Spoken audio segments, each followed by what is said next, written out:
All right, welcome to Black Mass Radio. Hey, how's it going? Hello, hello. What's going on? This is our very first episode. My co-hosts, introduce yourselves. I'm Dr. Els. I am Gerard Smith, local comedian and writer. Hey, what's up, everyone? I am Leo Elaine. I am a mindset and manifestation coach, and I also do yoga. So I'm a bunch of things. All right. So the point of this show is not to we're not here to be edgy or do any of that, hot take stuff. But we are here to I guess not necessarily cross any lines, but to examine those lines and see where we stand as far as a society and what defines these lines. It's a very, I guess, controversial world we're living in right now. Everything is controversial, and everyone on the internet has an opinion about anything, because that's what it's for, free speech and all of that, right? So I guess that's ideally that's a good thing, everybody having an opinion, but what kinds of opinions are we getting at this point?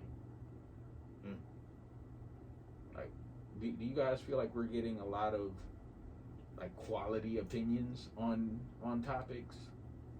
I feel like it's getting to the point where now people just be coming up with opinions to have opinions. I feel like people, it's getting to the point where just having an opinion has become an identity. It's just like hey, I got opinions about everything. Yeah, I think it's turned into a contest of who can have the most ridiculous opinion about things. Like, you've got people like that make entire livings off of just like with the way the internet is monetized now. It's whoever gets the most attention gets money. Yeah. So if you're able to have an opinion that gets you a lot of attention, there's money to be made in that. And some people have harnessed that to make a lot of money. I just want to say this. I don't think a lot of these opinions are informed, for one. I don't think they have a lot of knowledge. I think the good thing about the internet is that it gave us all access. The bad thing about the internet is that it gave everyone access. So we got to hear the inner thoughts of people, maybe celebrities that we might have admired back in the day. And then they opened their mouth and said something, and you were just like, wow, I didn't know you thought like that. Well, I mean, at this point, it's like the more less informed, the better. Yeah. Yeah. That's what gets the most attention now. You have people like Candice Owens. Oh, good. Who have I think her latest opinion was that surrogate pregnancies are the highest form of prostitution. That was the tweet. Yeah, that was her opinion, and it got a lot of attention, and that's her intent with that. Like, Candice Owens is one of those like a textbook of example of what the internet birthed, because before she became this personality, she was very pro-black. She sued didn't she sue her college for like racial discrimination? Yes. And won like a huge settlement and stuff. Yeah. Right. So she's very aware of what racism is and what it looks like and all of that. She's the Kanye West of politics. Exactly. That's why they get along. Yeah, y'all remember that relationship they had? It was like this love relationship. It was like what was the name? What was the name of the two leaders that came together? It's like they didn't really get along, but then they came together to prosecute Jesus. And then it's like it's like next thing they're like, oh no, we're meant to be together. Yes. But you know, they were very. I don't know. They both realized how much controversy sells. Yeah. And outrage, how much outrage sells. Yeah. The internet is a place that is very. It's become very addicted to outrage. Like, social media is like is like Amsterdam and The Wire. You know, like you log into Facebook or Twitter and it's just a bunch of junkies crawling through looking for, you know, that next tweet to be angry about. Yeah. Like, oh, I got that DaBaby single over here. I got that Tory Lanez, you know, court trial over here. It's you know, it's constantly people just looking for something to be upset about. Yeah. And it's even like in something innocuous that can be said. Like, you've got people looking for a way to interpret it to be angry about, you know? And it's when everything online is an outrage, then nothing is an outrage anymore. Right. You know, like when there's a real thing, because there's definitely real things happening to be outraged about. Let's not, you know, I don't want to gloss over that. Like, you know, there's definitely real things happening that, you know, deserve outrage. But when we're given the same level of outrage to, you know, children being kidnapped and, you know, whatever, like rights being stripped from different groups or books being banned as, you know, a rap single or, you know, a tweet or something. Like, it's, you know, it's what the lines are being blurred. You know, like we have to give the appropriate amount of attention to, you know, different issues. Yeah, I think that one of the biggest things is like, I guess if going back to like the, you know, idea of everybody just having all these like opinions and just wanting to put them all out there, and you know, about as far as, you know, just like whoever is the loudest is getting the most attention and is like this person who seems to benefit the most. I think one of the biggest problems is like people confuse cleverness with being deep. You know what I'm saying? Like, a lot of people get online and they say something in a very clever way, and people are like, oh, that is so deep, and you really think about it, it's like, no, they didn't say anything deep at all. Like, there is no depth whatsoever to what they said. They just found a way to word something very cleverly. You know, like when people like, oh, I think one of the worst examples, I was gonna say one of the best, but it's one of the worst examples, is when people they take like, you know, I always forget the term for it, but you know, when you take the letters of a word and each one is like the first letter of a different word. Right. You know what I'm talking about? Acronym. Yeah. People do acronyms and they act like, if you really look at this word, it means this, and if you're like, oh, that's deep, and you're like, no, it's not. You just came up with like a way, a mnemonic. It's there's nothing deep about that. Yeah, and there's I've noticed that there's a format that a lot of people use for outrage, to generate outrage. You know, when you see a post that's like, you know, it's usually when a bunch of people are happy about something. Somebody's got to come in and be like, oh, y'all like blank, but when blank was blank, then y'all blank. There it is. That's the format that's used. No, it doesn't have to be accurate.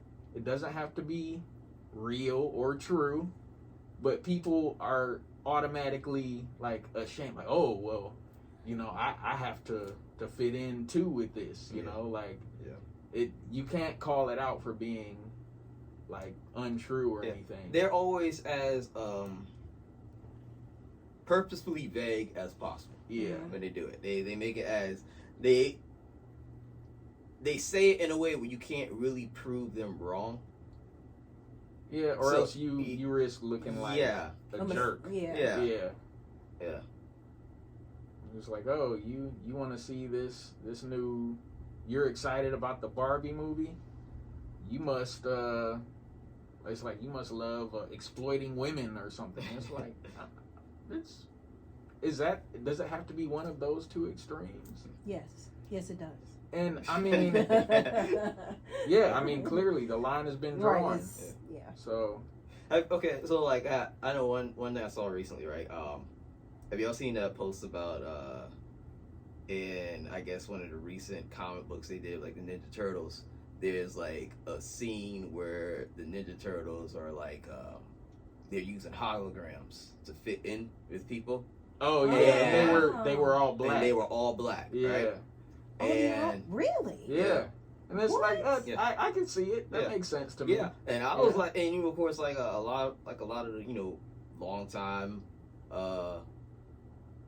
black Ninja Turtles fans were hyped about it. Yeah. We're always like, oh, seeing the Ninja Turtles as 4 black brothers at school, right? Like, that tracks. Yeah. And then like this, I saw some guy put a comment about it, and it was a black guy. He says like, I don't know, something about this just feels like the Turtles are in blackface. Wow.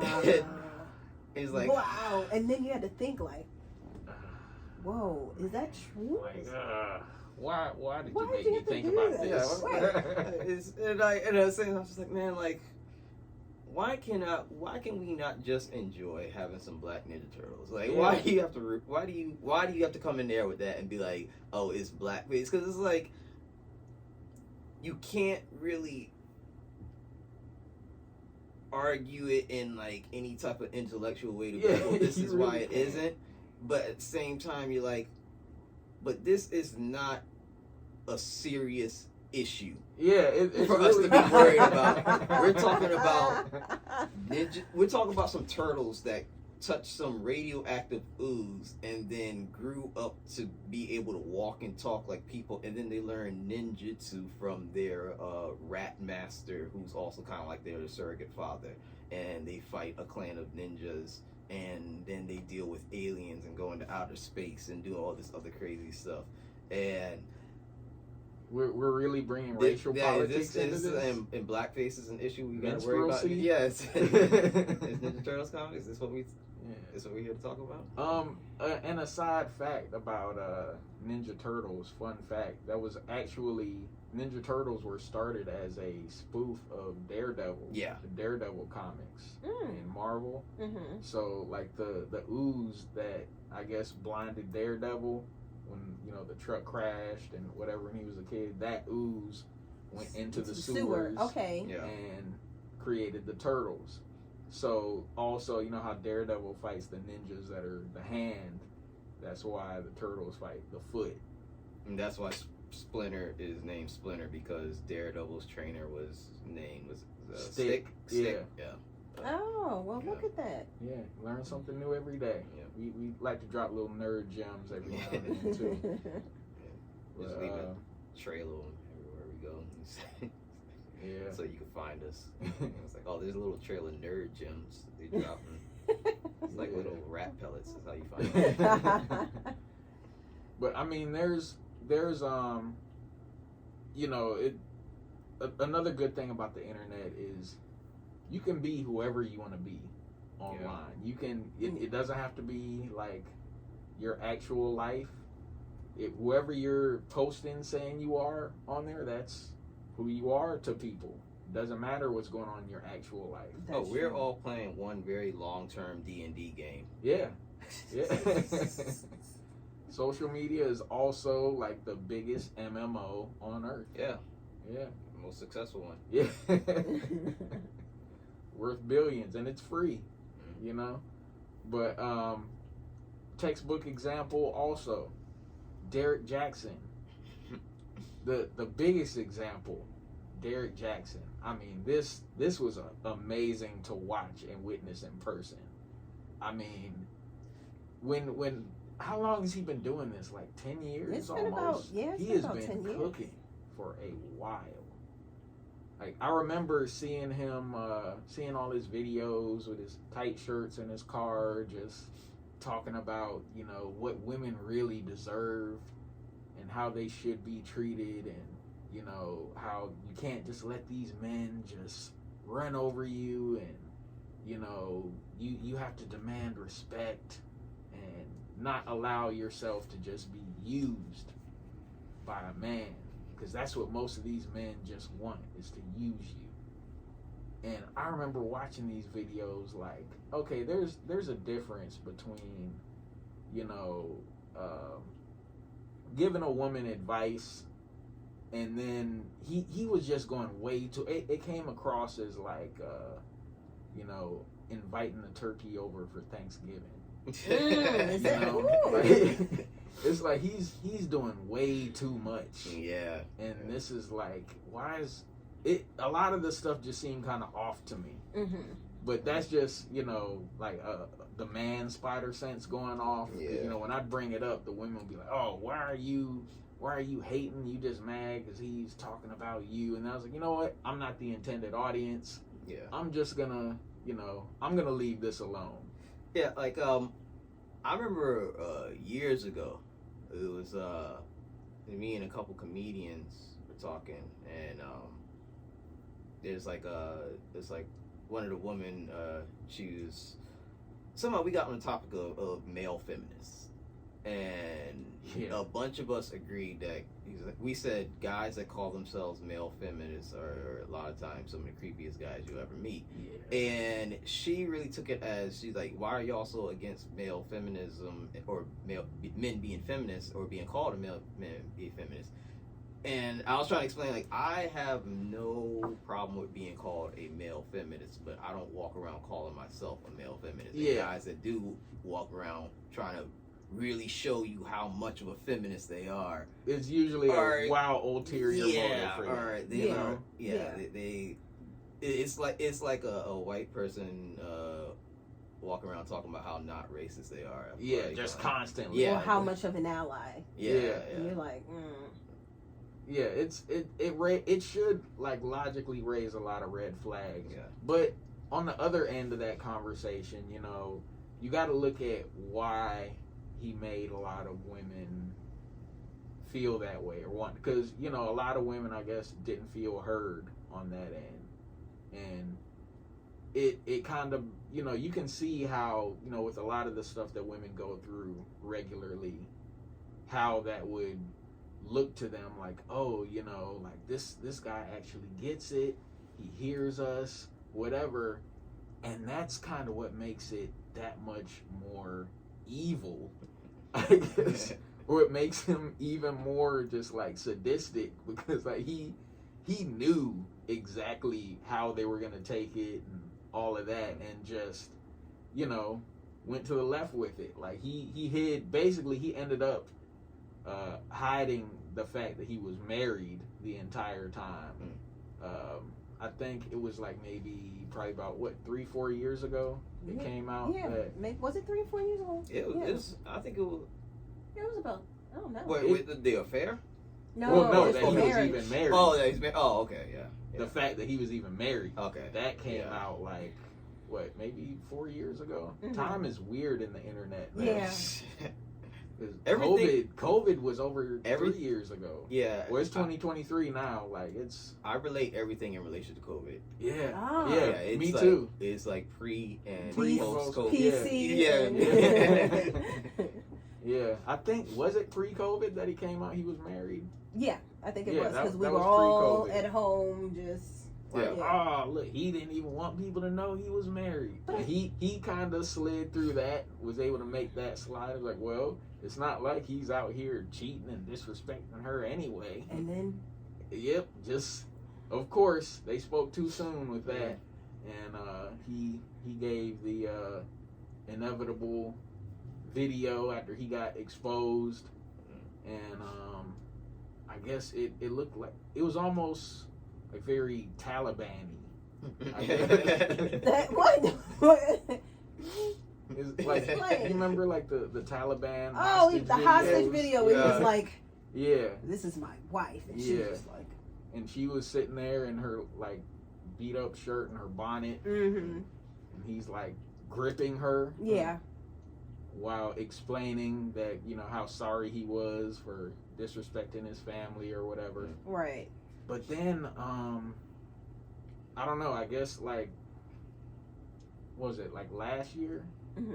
She came out and said like, he's divorcing me, he's leaving me, and then after that it was all bets are off for him. You were seeing pictures of him with a new chick like Every other day. Mm-hmm. He was living the life, rooftop parties, on the beach, just everywhere, living the life. I mean, he full on Kaiser Soze. Yeah. No, you didn't.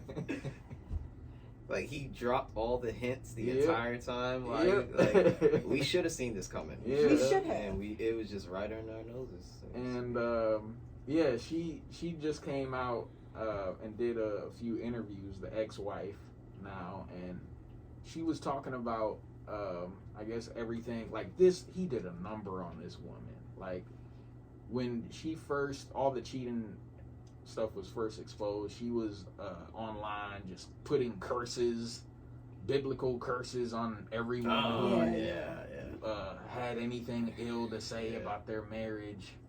And you know, now it seems like she's kind of trying to step back into reality a little bit. Mm-hmm. I'm not sure, but she was talking about how he was having her watch his intimate videos, numerous intimate videos he was making with these women to, you know, see what he liked and what she could do better. Like, she's watching this stuff like Bill Belichick. Like, just studying and, you know, looking for improvements and all like that. That's twisted. Very much so. Like, imagine what that does, because I think they were like high school sweethearts, right? Yeah. So, I mean, this is somebody that has been like gaslit and just emotionally abused for years and years and years. And I mean, this is somebody that's now she's got like her own platform when she should just really just be in therapy. You know, like you need to just go to therapy, lay low for a while, and, you know, get things together. But no, here's a platform, here's a microphone. No, tell us all what's on your mind. Think about it. I mean, she's learned from the best, didn't she? Yeah, I mean, in the worst way possible. Yeah. I mean, there is a target audience for that. If you think about it, everybody that is like really popular, they have like a target audience that they're shooting for. Yeah. And they hit them in the emotions. You know what I'm saying? Like, her audience would be the battered, broken, good girl, right? I guess. I mean, but what is she really telling them that's helping them? Is she just giving all his greatest hits, basically? You know? Her new audience should be like all the women that basically felt disappointed by him when Derrick Jaxn. When they found out he was cheating. They're like, she'd be like, I am your new queen. Like, come to me. But like, is she telling like how to like love yourself or find yourself after that, or giving any kind of help, or is she, how to recover from, or is she just? We talked about that. Is she qualified? Oh yeah, No, she doesn't have to be. Yeah, it's juicy. People like hearing about it, so. Best of luck to her, because I mean that is. Yeah, I mean I really hope she's able to, like, you know, recover and all of that, but I don't think. Me personally, I'm giving my opinion now, but I don't think she's going to be able to really accurately recover, like, in the public eye like that. Yeah. Right. Like, I would, you know, this is somebody that needs therapy. Like, what she went through was insane. Mm-hmm. And, you know, a lot of people, that's something a lot of people don't go through. And, you know, you're going to need help to get through something like that. So, I mean, I hope she's able to get the help and heal from it however she can. But I just don't think it's going to be likely that she's just doing it. She's gonna do that through making Instagram posts Me? and doing like Vlad TV. Meanwhile, he's still out here. Oh yeah, he hasn't missed a beat. Not one. He is still just letting ladies know what they deserve. Yeah, and treating them how they ought to be treated. So shout out to Derrick Jaxn. You know, like the textbook example of Narcissist. yeah, and an internet user. Yeah, basically.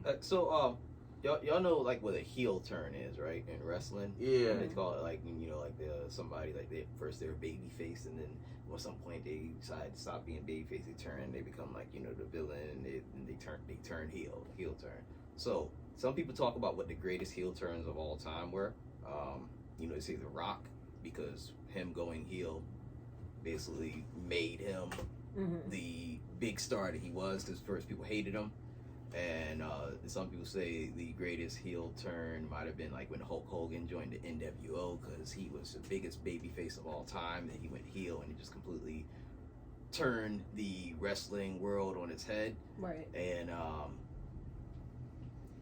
but I feel like Derrick Jaxn should be mentioned at the top of that list now. Greatest heel turn of all time. Yeah, that was I up feel there. like he definitely go up there. I mean, he probably hasn't beat OJ. OJ is one of the greatest heel turns of all time. OJ, but, yeah, OJ, and I mean that Derrick Jaxn, that was like a Captain Eisen from Bleach. yeah. That was. There's another nerd gym right there. Yes, definitely did not see that one coming. Yeah. Like what? This is. Yep, he took the glasses off. Yeah. Ascended.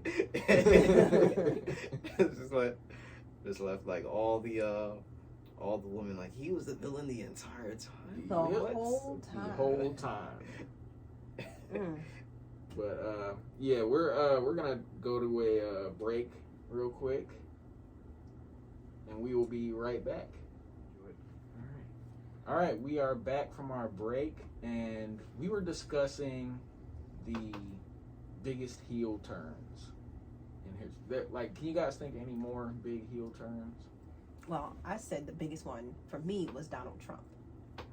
Yeah, Donald Trump. that definitely is a major heel turn. I mean, in the 90s, Donald Trump was like beloved by the black community. We loved Donald. Kids loved Donald Trump. Yeah. I mean, rappers Loved Donald Trump. You know how many songs like were made like after him, and like Donald Trump was on the Method Man album. He was actually on a few of the skits of the Tikal 2000. Yeah. But like imagine that now. You can't take that back, Meth. Nope. Can't Can you take it imagine back. like I feel like Method Man now is doing like what Ace Ventura did when he found out that Finkel was Einhorn.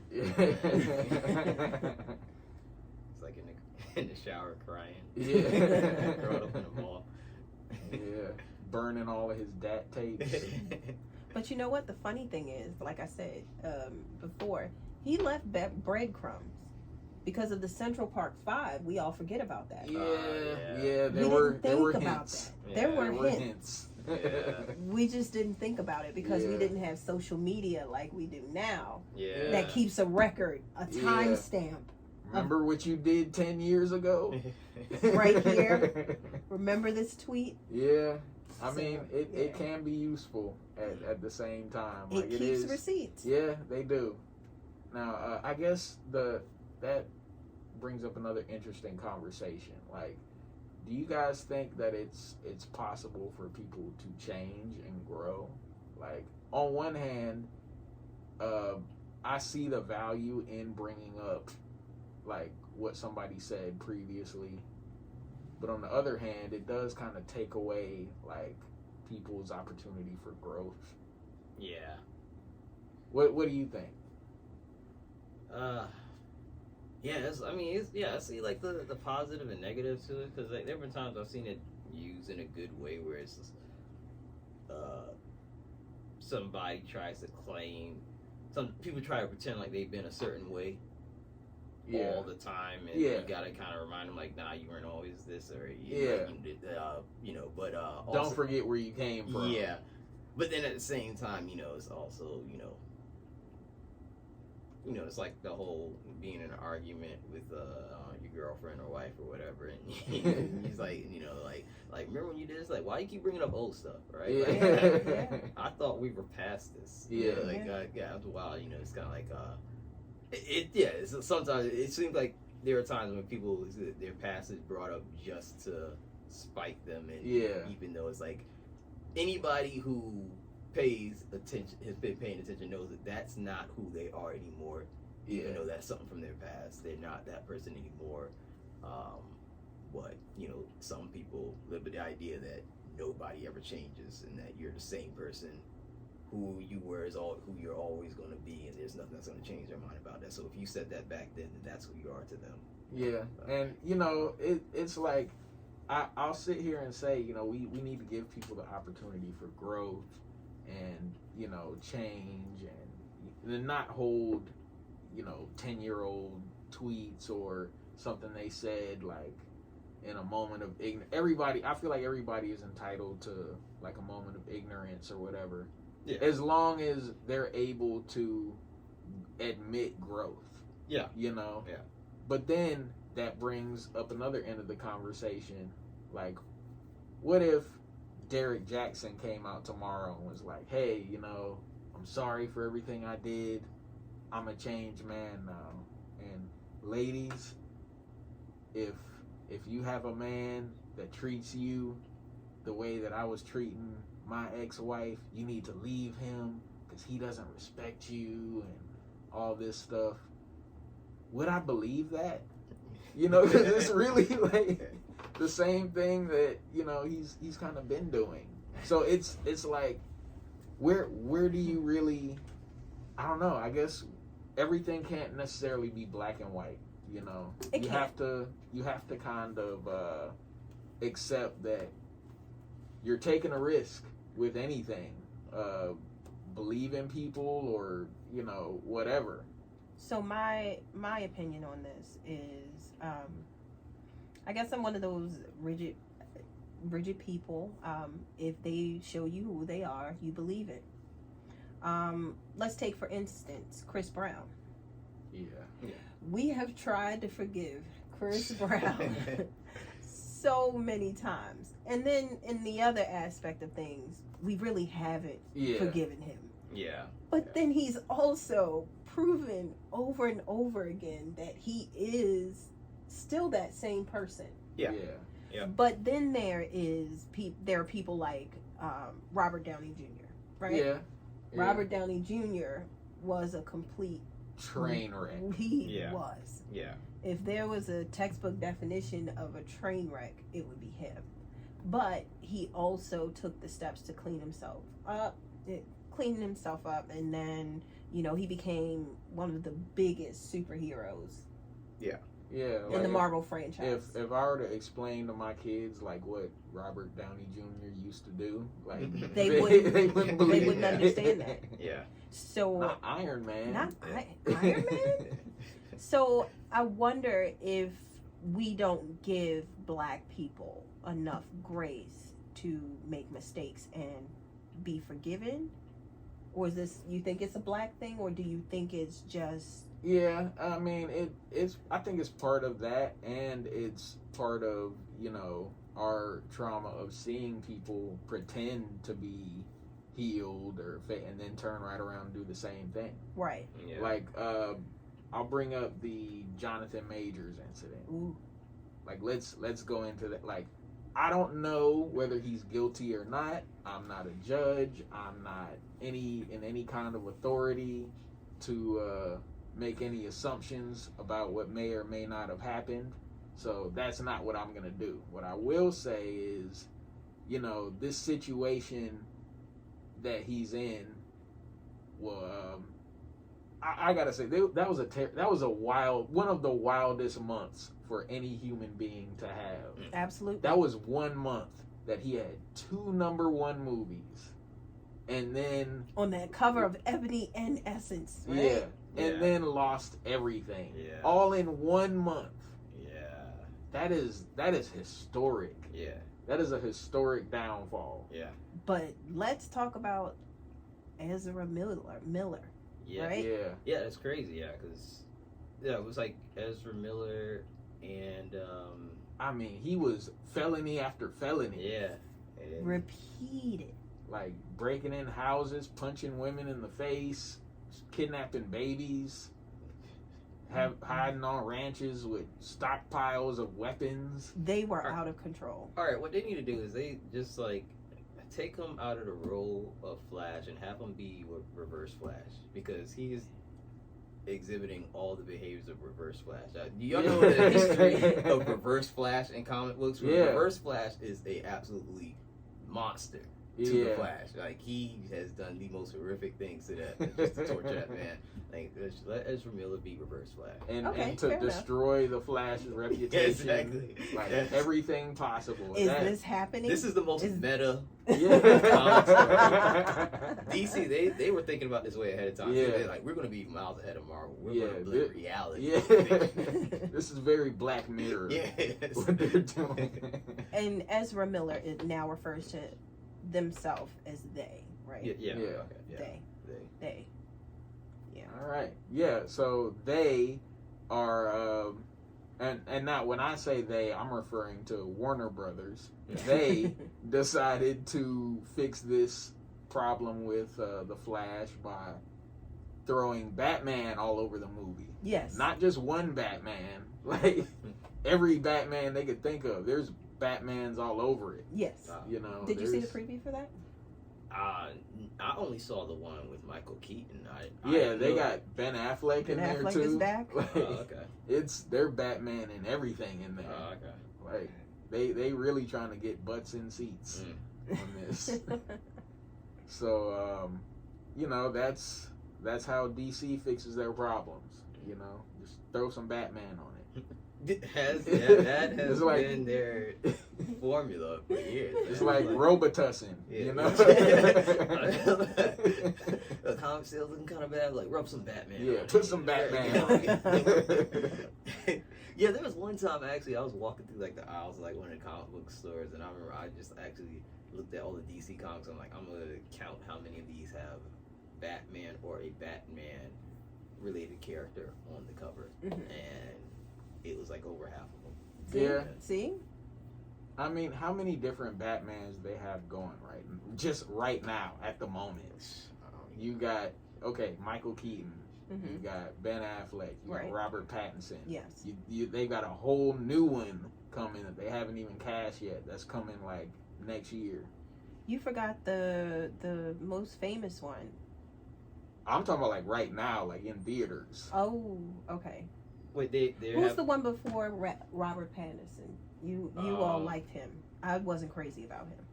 Heath Ledger's Batman. Christian Bale. Christian Bale.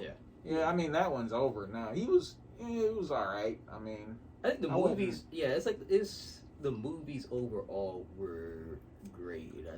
I don't think it was like necessarily Christian Bale's Batman that really stood out to people. Yeah, it was more like just the direction they went in. Yeah, okay, the direction. I think if you really take an objective look at it, the storyline and everything wasn't really that great. It wasn't. That's why I didn't understand the lore. Honestly, like they really just whitewashed everything. Like Ra's al Ghul was British, Bane British. Yeah. Like, and the storylines weren't really that great, but after the whole Joel Schumacher thing, people were just hungry for anything that looked good, you know. And they were cinematically they were good, you know. They weren't like Shakespeare, but they were good. Yeah.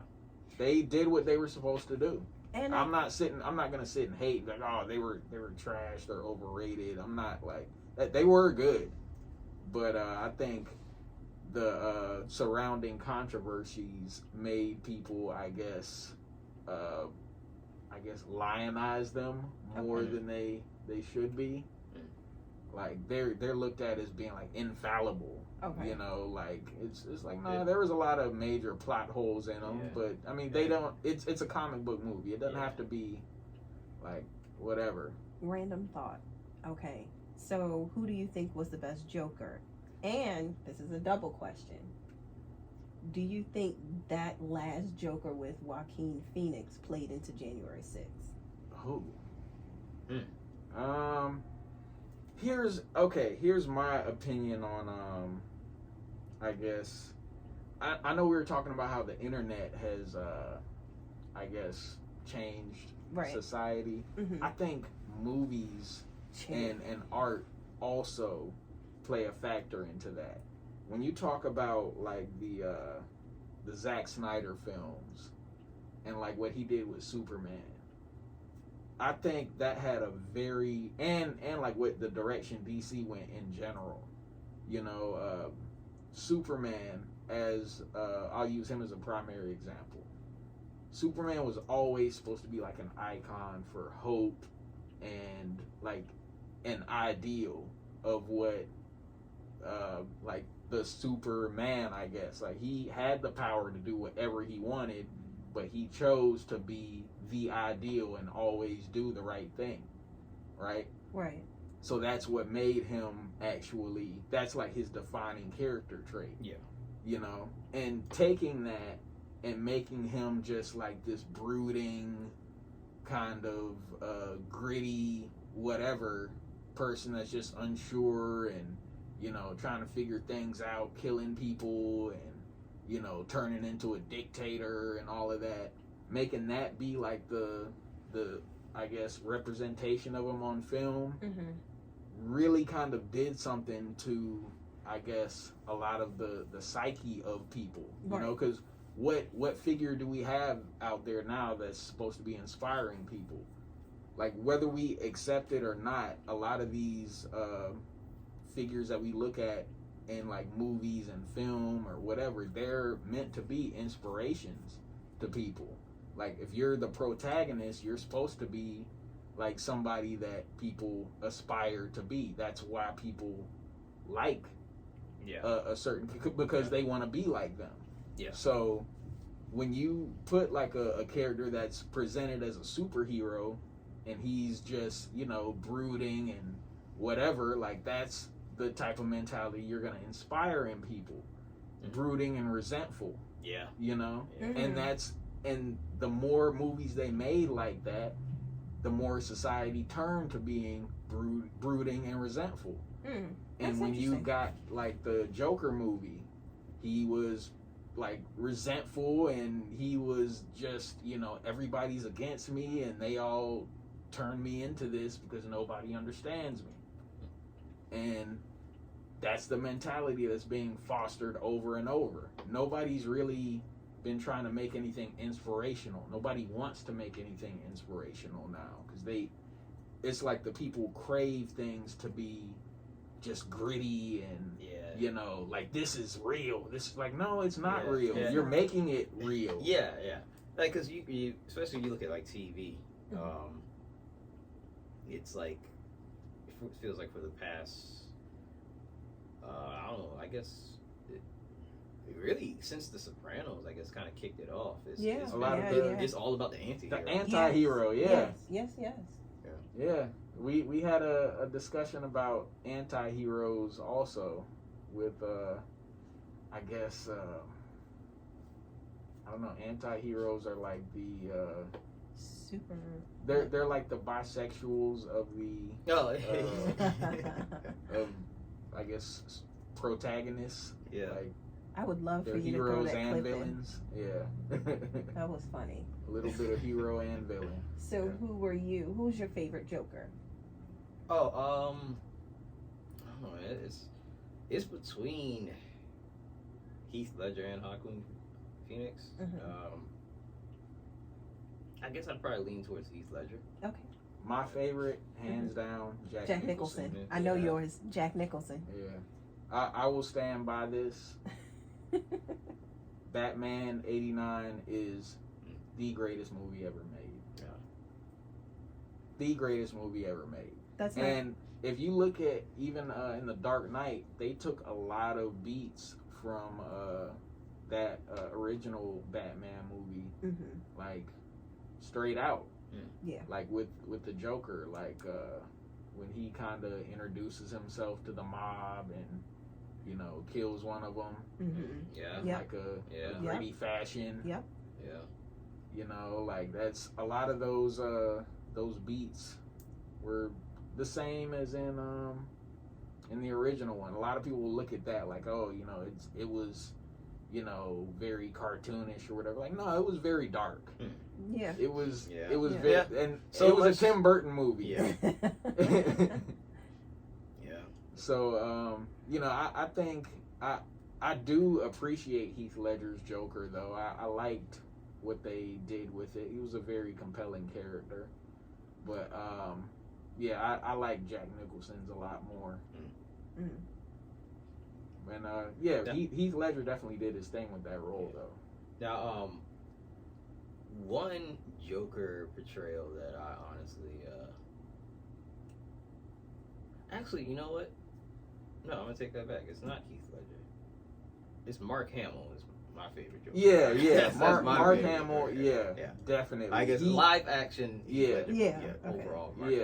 Mark Hamill, and he was, not only was it such a great Joker portrayal, it was a defining Joker portrayal. That's the voice I hear. Yeah. Like, if I'm reading a comic book with Joker, I hear Mark Hamill's voice. And that laugh. Like, it was such a maniacal unique, laugh. Yeah, very. And then, every voice actor that's come after that has kind of tried to do some variation of that. Yeah, that's true. Like, so, because it was such a defining portrayal. Another interesting fact, do you know that Mark Hamill originally was not their first choice for the Joker? Do you know who the first choice was? I feel like I've heard this before, but I forgot. It was Tim Curry. Yeah. Tim I can Curry see that. was originally going to play the Joker, but he was having like some voice problems or whatever when he was doing the laugh, and I guess he got sick a little afterwards and couldn't do it. But that would have been very interesting. That would have been interesting. That would have been, that would have gave me nightmares. I was going to say that was terrifying. Yeah. It still gives me nightmares from it. Yeah. So that was a very inspired casting choice.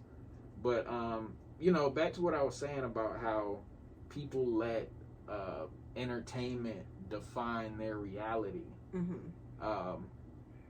The media we consume ends up, influencing what we are, whether we realize it or not. Art imitating life. Yeah, art does it, but it's life. And life imitates art, and art Yeah. imitates life. It's a weird cycle that is going on. Like, another strong example that's going on with that right now is Ja Morant. He's a multi-million-dollar NBA star, like franchise player, like raised in a 2-parent home, has had a very good childhood growing up, and now he's on social media waving guns around. Can I be the I guess I'm gonna be the anti person in this. The NBA should not. That is his job. That is not who he should be defined as. When you get off your 9 to 5, you're not defined by that. And I feel like if he was waving the American flag with a gun, would we be having this conversation? Oh yeah, that's what I was gonna say. That's actually what he should do to make the controversy go away. Yeah. Just put a flag behind him in the next video he does, waving a gun around, because there is kind of a I guess a stigma around a black man with a gun. Right. Even though like it's not illegal. It's not. But there are also rules that he signed, like in his contract, that say he's not allowed to do stuff like that. To have a gun? Yeah. He's not allowed to have a gun. Yeah. Because, I mean, that's a massive liability. You know how many NBA players have gotten in trouble with guns? That they've had to, okay. Fair enough. They had to make, rules for that. Because, I mean, they messing up the money. At some point. Okay. Yeah. But that's his job. And I get, like, breaking the contract, totally get. Yeah. But should the NBA or even the NFL be your entire personality or your entire, like, you have to watch everything that you say and do because you work for this organization? Well, I mean, how much money are they investing? You know, like, fair enough. If you want to, but how much money is he earning them? That's the thing. Yeah, it's not they're just giving this guy a chance because he's just a guy that they just want to give a chance. Yeah. No, he's qualified for the job and he's getting them the money. Yeah. Nike sold out of that shoe once they put it online. Because I don't know if you know why? Controversy sells. Yeah. But, so I don't know. Yeah. I don't have all the answers, but I just don't feel like I feel like they hold these players. And if they really want to do something, give these guys therapy. You're giving them millions of dollars. Give them therapy. Yeah, I mean, it is, I mean, I can't sit here and say I know what it's like to be given like $1 bazillion as a like teenager, basically. Yeah. And, a young, all right, go out and have fun. A young black man. And when young black men go out and they see him and they know he has money, guess what? He's a mark. He's a target. He's a target. Yeah. And then it's all of the. I've never been a bazillionaire, but I have been an irresponsible teenager. Yeah. So if I was that same irresponsible teenager with $1 bazillion, I don't know. Like I'd probably be making just as many bizarre decisions as he was. So I can't sit and judge like, oh, he's stupid for doing this. Well, yeah, he is, but he's also he's a kid. What do you expect? But I hope he's able to stay out of trouble and I guess play with guns in the comfort of his own home, maybe not on camera. Yeah. It's. I'm not gonna sit here and say he shouldn't have a gun. Like that's his right as an American, I guess. If you want to be real about it. But if you're not supposed to be doing something, don't broadcast yourself doing it. Yeah. It's, and he's done it like multiple times. Yeah, already. this is the second time. It's like, come on, like what are you trying to do here? You really want to let NBA YoungBoy know how much you love his music? There are better ways. But, yeah, I mean, we just can't let our entertainment define our reality. Okay. It's cool to be entertained by some things. I've been entertained by some, very crazy stuff. Like I love like gory horror movies. And I mean, that's not because I want to go chop somebody up or something like that. But, you got to be able to draw the line between entertainment and know what's real and what's not. And I think, we do need a lot more, I guess, inspirational type movies or things that teach about like overcoming. Yeah. And that's what's going to get like society or American society back in the right place mentally. The types of stories that we're telling, the type of media we're consuming. Yeah, because like one thing I know for a while there was a time where it felt like I just was avoiding almost all the black movies that were coming out.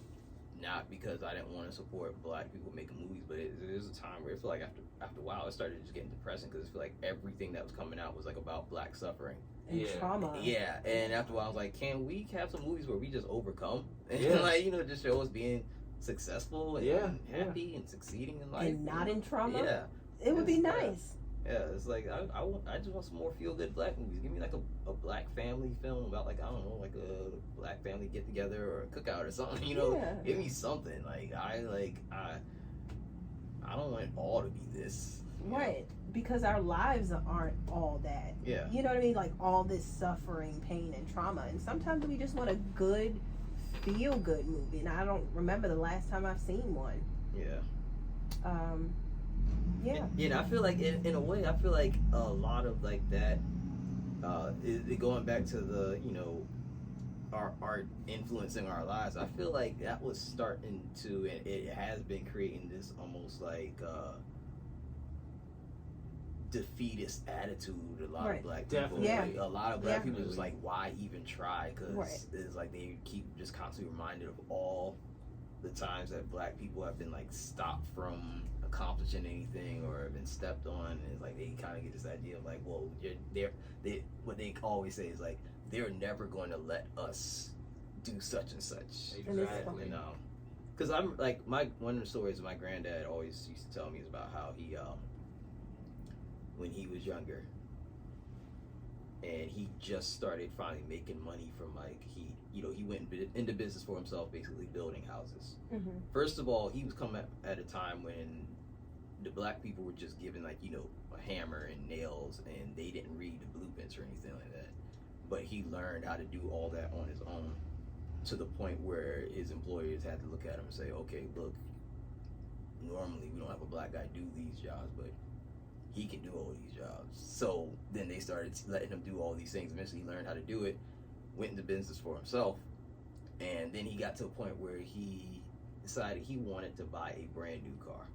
And everybody else told him, and other black people said, they are not going to let you, a black man, buy a brand new car. Wow. But he got to the point where he just saved the money up himself. He didn't like try to take out a loan. He just saved up the money, and he brought in basically a bag full of cash to the dealership and said, I want that car. And he put the money in front of them, and they said, okay, yeah, you got the money. We'll sell you the car. We're not going to turn down money, cash. Yeah. So and he bought a brand new car. But he's like, that's one thing he always tells us. He always used to tell us, don't let people tell you what you can and cannot do. And he used to say also, don't tell people your goals, because they'll find ways to talk you out of it. Exactly. So, but yeah, I just feel like that's kind of what we've been doing lately, putting out all these like we've been creating this attitude of like, just don't try because society's not going to let you, and it's kind of it's not helping us. I think it depends on the community too. For black women, we've been like succeeding in entrepreneurship. Yeah. Because nobody gives us anything. Yeah. And so we have to kind of do things ourselves. But I do understand about the movie thing. I'm trying to find something where we have dimension to our movie, dimension to our characters. Because some of the movies we watch, which movie did we watch? And I was complaining about that. It was something I was watching, and I was just complaining about the lack of, nuance in the characters? Yeah. Where it's just one way, this way. And it's like, black people are so complex. We're people. Yeah. We're just people. And it would just be nice to have, movies or things where we explore space. Yeah. Like, why can't we explore space? Yeah. We can't explore space? I mean, Ninja Turtles. I mean, there's Ninja Turtles. Right. But the moral of the story, I guess, is don't let entertainment define your reality. You define your own reality, and move forward from there. That's all the time we have for today, and this has been Black Mass, and you're listening to WRUU-LP, Savannah, Georgia, 107.5 FM, WRUU.org, community radio with a global soul. Also streaming online at WRUU.org. And we want to say again, the viewpoints expressed in the preceding program were not necessarily those of WRUU, its license holder, or its staff. See you guys next week. Thanks for joining us. Bye. All right.